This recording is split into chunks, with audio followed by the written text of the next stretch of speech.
nothing but the dog in me. Why must I chase the cat?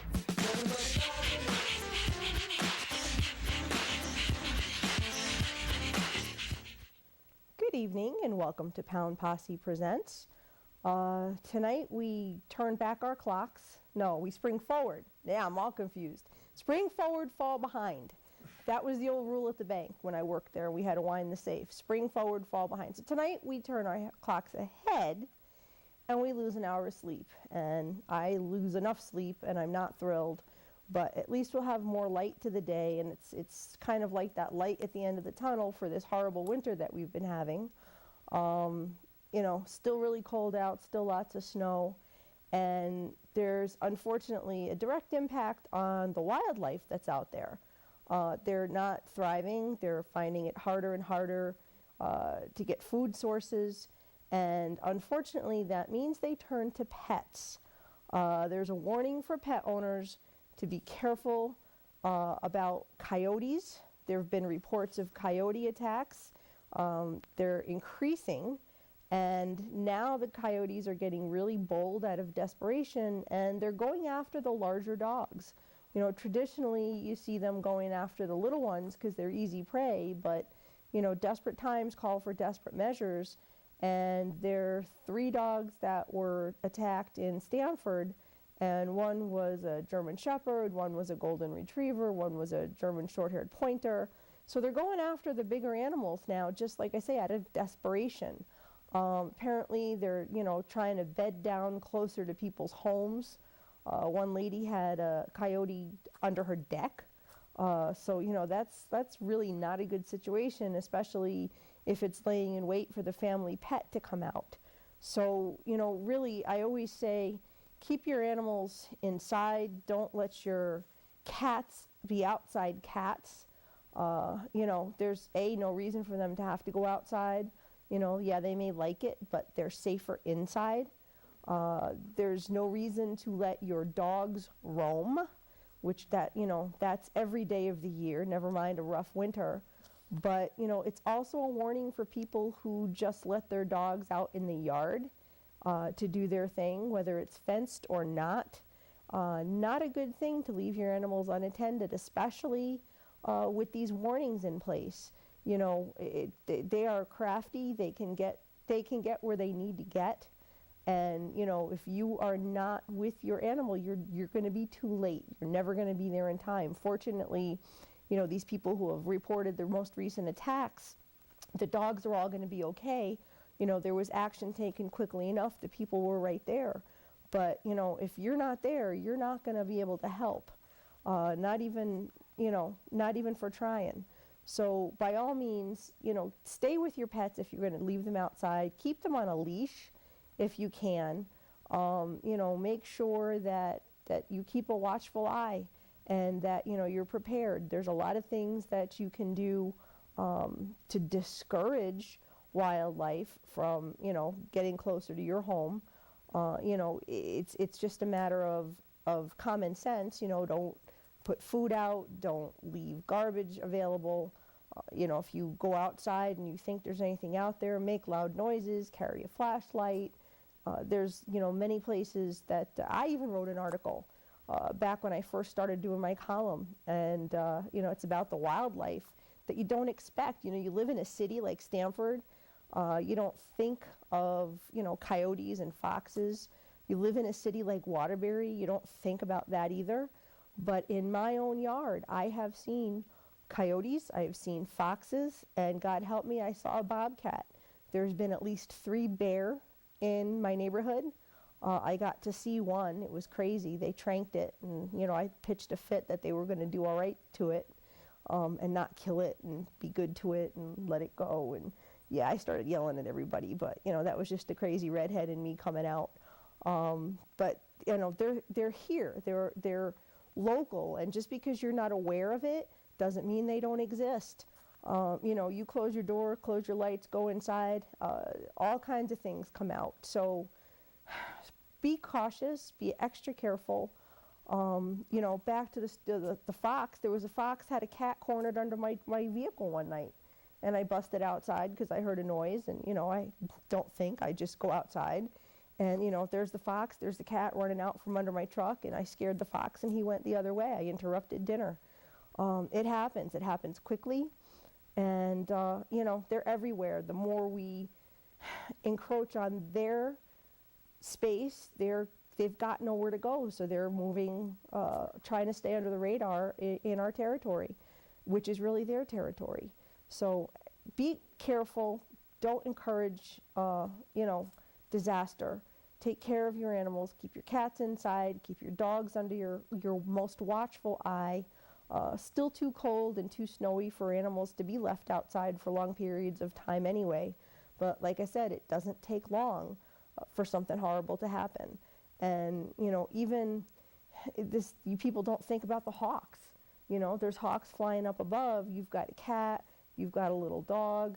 They're hungry too. So they're going to swoop down and grab what they can grab. I remember one time I was outside with Kelly when I still had her, little tiny rat terrier. There was a hawk circling overhead. What do you think he saw? Lunch. So, I picked her up and we went inside, and that was the end of that, because I wasn't even entertaining the possibility of, that hawk swooping down and getting her, even though she was on a leash. So be aware, be careful, and, don't let anything bad happen, because it can and it will. And you don't want to be that person who has it happen to their pets. If you love them, take good care of them and, keep them safe. Anyway, I would say a few weeks ago, but I know it's more than that because we missed a few shows. I spoke about two bills that were going before committees in Connecticut. One was to prohibit the sale of rhino and elephant horns in Connecticut, and the other one was for ending the discrimination of breeds by insurance companies in Connecticut. So there's a little bit of information, a little bit of an update here. On Wednesday, the 11th, that's this Wednesday, there will be a public hearing about the sale of elephant and rhino horn. This is HB 6955, and it's urgent for the Environmental Committee to hear from you. We all have a voice. We all have the capability of writing a letter, of making a phone call, of getting involved, of speaking up for those who can't speak for themselves. If you can attend the hearing, that is, a most awesome thing. If not, they do accept written testimony. So all you have to do is write your letter and submit it, and it will be seen and your voice will be heard. Connecticut Votes for Animals, who is basically the source for all this stuff here in Connecticut, and a wonderful organization that I fully support. Their Facebook page has a link, and their website also has the information. You can get it all from there. You will get the place and the time, as well as a template for the testimony, a fact sheet, and another list of talking points. So they make it very easy. If you're not someone who has time to think through a letter, or you don't know what to say, pretty much they have a form letter that you can customize and put your own information on. And even though it will be duplicated, it's still your voice. It's still casting your vote, basically, for how you feel. And it's taking a stand, and it's getting involved, and that's what we need more and more people to do in order to make this world a better place for these animals. So you can, if you're on Facebook, go to the Connecticut Votes for Animals Facebook page. It's all the words spelled out, Connecticut Votes for Animals. Or you can go to their website, and the Facebook page will lead you to their website. But if you're not on Facebook, it's not an excuse. You can go straight to the website, and that's ctvotesforanimals.org, ctvotesforanimals.org, and you can follow the links. It will give you the template. It will give you the information if you can attend the hearing. It'll give you the links for the talking points and all that. Everything's all right there. They make it very, very easy to get involved, and they guide you through. They also have links so that you can find out who your representatives are if you need to, if you want to contact them personally and let them know how you feel. It's really not a hard process. It's all, like I said, it's all spelled out for you. So, just take a few minutes if you're interested in helping and do that.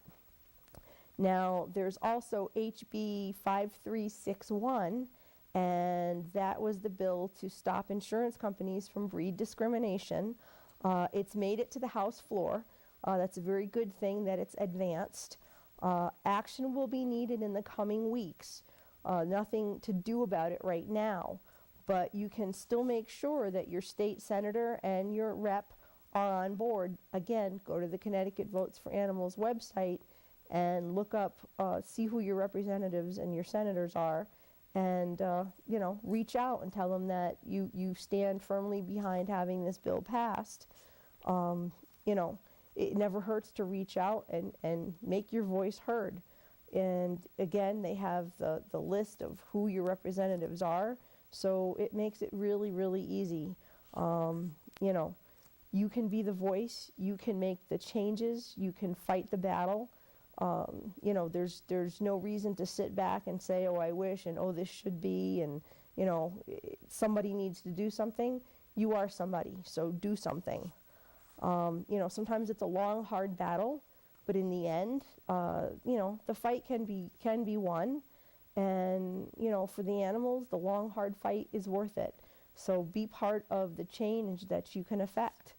And speaking of the elephants, as we were just a few minutes ago, there's some good news for them in that Ringling Brothers finally plans on eliminating the elephant acts from their circus.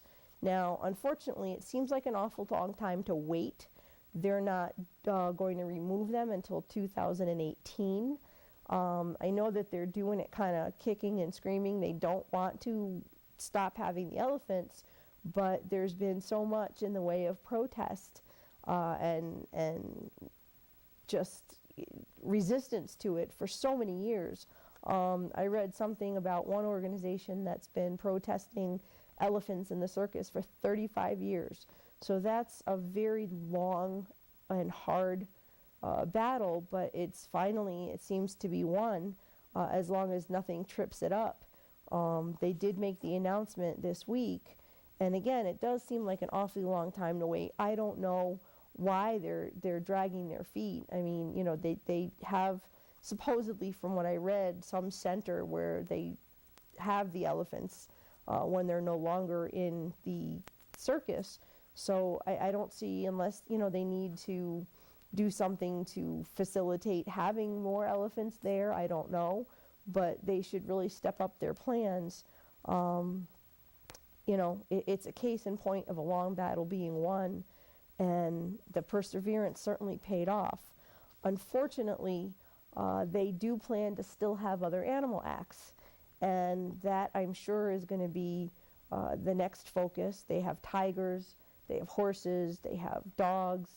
No animal should be put into a position of servitude like that. And the biggest problem with the elephants anyway was the treatment that they were getting. They were not trained kindly. Trust me, no elephant wants to do things that they were made to do, and they were basically abused to make them do it. So, that's the whole basis of a lot of the arguments against the circus elephants. In addition to the fact that, they don't belong traveling, they're roaming animals. They don't deserve to be shackled and chained and treated the way they were. So, hopefully change will come for the other animals, and Ringling Brothers will speed up their process, and any of those other circuses that are out there and commercial acts, etc., will get on board and eliminate the acts as well, because it's a horrible lifestyle for these animals. Now, I know that there are a lot of horse lovers out there, and I don't know anyone who doesn't think that they're a beautiful animal. They're majestic, they're regal, they're the horse is just so married to the American history. They've been workhorses, they've been farm horses, they've been transportation, they've been recreation.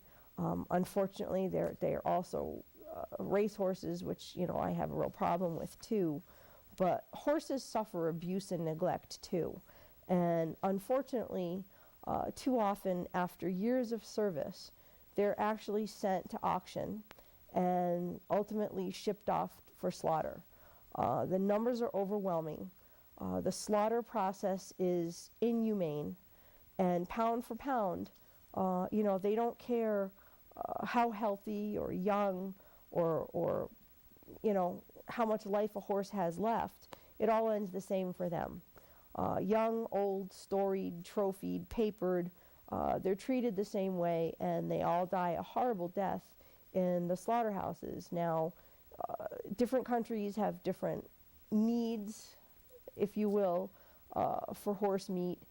It is a trade.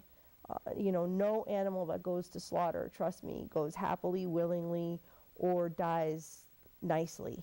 But with horses, there's a certain connection, I think, that people have with them, unfortunately more so than cows and pigs and chickens, that none of them deserve the treatment that they get, but that's a story for another night. Anyway, there's a wonderful place that's about 3 hours from here that takes many horses out of this awful loop. They give them a new chance at life. Eventually they're able to adopt some out. They keep a lot of them themselves, and they care for them for the rest of their days. It's called Rosemary Farm Sanctuary, and Zach, you can scroll through those pictures. I took a bunch of pictures off of their Facebook page. This is a funny story because there was this horse that kept coming to the door, and they were giving her treats, and now she's like feeling better. She doesn't need all the treats that she was getting. They were kind of spoiling her, and she keeps coming to the door. So they kind of set the tone for that. But Rosemary Farm, it's a place for rehab, for love and care for horses. It's on a 114-acre farm in the New York Catskills. Following their page, now this horse actually I think it's got missing one eye, and that's why it's got the goggles, because it's still healing. So they have blind horses. They have, horses that have been broken in spirit, broken in body, ones that still need to learn how to trust people again, some who never knew how to trust people and are learning. It's just really following their Facebook page. It can be joyful as well as heartbreaking, but it's addictive. They tell the horse's story. They set the mood for what it was like when it was saved. They tell stories of, what the auction was like that night, and, how a particular horse might have caught their eye, and, what prompted them to save that horse. They give the updates, very frequently of the medical progress and, the emotional progress and how the horses are settling in, and they show these wonderful pictures like this one of, the befores and the afters and the all-alongs. It's just really amazing. It makes your heart heavy for those. That's mother and son. They rescued them basically when the son was just a little guy, and he got to grow up and stay with his mom, which is really cool. And they're buddies still, Yeah, it usually doesn't happen at all. But really, it makes your heart really heavy for, the ones that aren't as fortunate, the ones that do slip through the cracks. You see how wonderfully these horses are doing, and how miraculous the transformations are for each and every one of them. There are some that, unfortunately, even for the medical attention that they get, they're not savable medically. It does happen, but they give it everything they've got. Like I said, they have blind horses, They have, can someone go grab my pocketbook and maybe like shut my phone up? This is not good because I know we can hear that. Anyway, Rosemary Farm does give those updates, and it's a beautiful thing to hear all of the wonderful things that happen on a regular basis. Their pictures are just riveting, and you know, it makes you want to go visit them. Thank you. And they do give tours, so it is possible to go and visit, and you know, probably get to meet some of these horses. These horses are, you know, they're divvied up into herds. They get to, I guess, kind of pick and choose their family, which is really nice. You know, some of these horses have never had that opportunity just to be a horse. And, you know, that's kind of like their tagline, where a horse can be a horse. And, you know, yeah, of course. It's really nice to see that there are places, you know, for every type of animal. You know, there's not, you know, you think of dogs and cats needing rescue.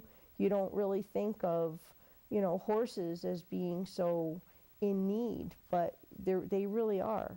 And they give you, you know, on their website and on their Facebook page, they you know, give you a lot of different opportunities to show your support for them. They actually just hit 100,000 likes on Facebook, and they certainly deserve 100,000 more for what they do. So, you know, their Facebook page is Rosemary Farm. Their website is rosemaryfarm.org. And, you know, again, they tell the stories of the horses. You can get to know them, and I really give them a whole lot of credit. If they weren't, you know, 3 hours away, I would absolutely love to have them on the show. I don't know if they ever travel out this way, but by all means, if you watch this, people at Rosemary Farm, I'd love to have you come on. I saw something where they're going to be at some event in Connecticut, and I should probably see if they could, you know, they could swing it, because I'd love to have them on and talk to them about what they do. You know, like I said, there's a lot of horse lovers out there. I know that a lot of my Facebook friends are horse people. You know, horses are a big thing to take care of in a lot of ways. And yeah, they're expensive. They have a lot of particular needs, but you know, just like any other animal, they have their own personalities. They have their own quirks. You know, they are just, they're characters, and you know, you have to be able to recognize that. And I think that the people at Rosemary Farm take the time to get to know these horses individually, and you know, to know what their needs are, both physically and emotionally. And you know, their healing is complete. You know, when you see like these horses just running around and having a great time the way that they were meant to, it really warms my heart anyway.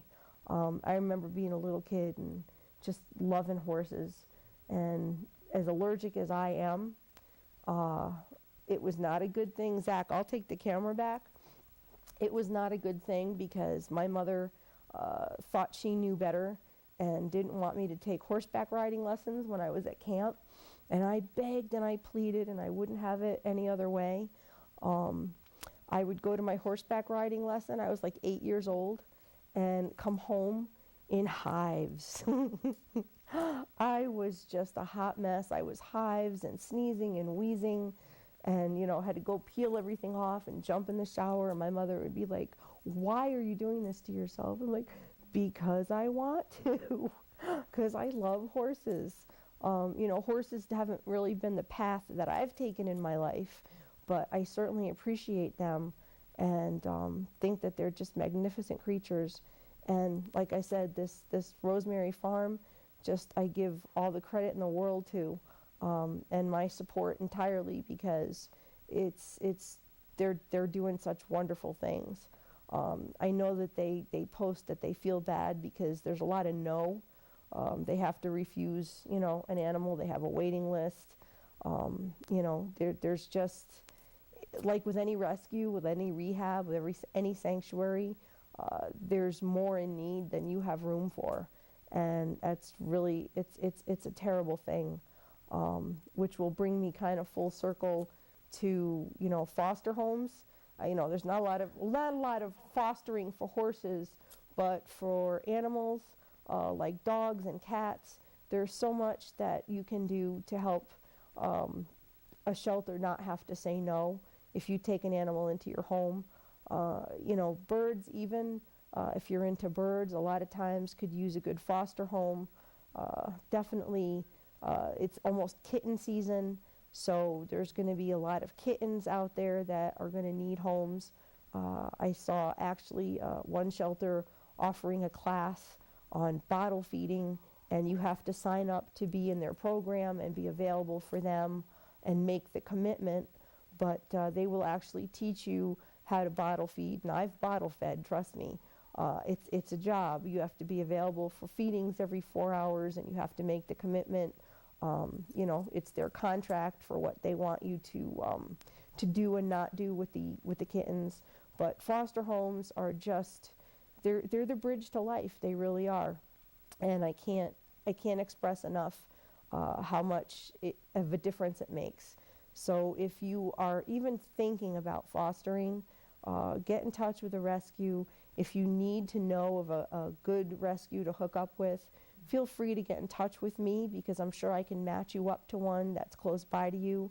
Either hit me up on the Pound Posse Presents Facebook page or email me at pawprints713@aol.com. That's PAWPRINTS 713@aol.com. A lot of shelters will cover all the expenses for the animal, so it's not like, you've got anything to lose but a little piece of your heart when the animal finally goes home. And you know what? It's a little piece of your heart, but it'll be the most wonderful experience you ever have. Zach, how much time do we have left? 30 seconds? All right. Well, keep everybody in your house safe. Keep your animals away from coyotes and other wildlife. If you want to foster, reach out to me. It's time to say goodnight. I'm going to say peace, love, and dogs. Until next time.